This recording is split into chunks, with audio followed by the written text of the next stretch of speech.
આજે જામનગર ખાતે ગોપાલભાઈ ઇટાલિયાની જાહેર સભામાં એક વ્યક્તિ દ્વારા એમના પર જૂતો મારીને હુમલો કરવામાં આવ્યો છે, જેનો અમે સખત શબ્દોમાં નિંદા કરીએ છીએ અને વખોડી કાઢીએ છીએ.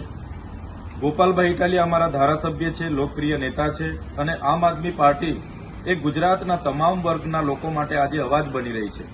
ત્યારે કેટલીક પાર્ટીઓના નેતાઓને પસંદ નથી અને કેટલાક લોકોનો ઉપયોગ કરીને અમારી સભાઓ રોકવા માટેનો જે આ પ્રકારના પ્રયાસો થઈ રહ્યા છે, જે ચોક્કસ પ્રમાણે એક નિંદાની ભાગ છે અને અમે ગુજરાતની જનતા સાથે છે.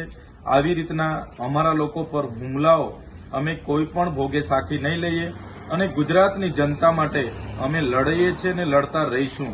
અમને ભલે જેલોમાં નાખવામાં આવે છે, અમારા પર ખોટા કેસો કરવામાં આવે છે અને અમારી સભાઓમાં આ પ્રકારના નશો કરાવીને લોકોને મોકલીને જૂતાઓ પણ મારવામાં આવે છે, છતાં અમે ગુજરાતની જનતાના પ્રશ્નો ઉઠાવતા રહીશું, જનતાને ન્યાય અપાવતા રહીશું અને આવા પ્રકારની ઘટનાઓથી અમારું મનોબળ ક્યાંય વ્યથિત થવાનું નથી. એનાથી પણ વધારે તાકાતથી આવનારા દિવસોમાં આમ આદમી પાર્ટી પૂરા ગુજરાતમાં આગળ વધશે.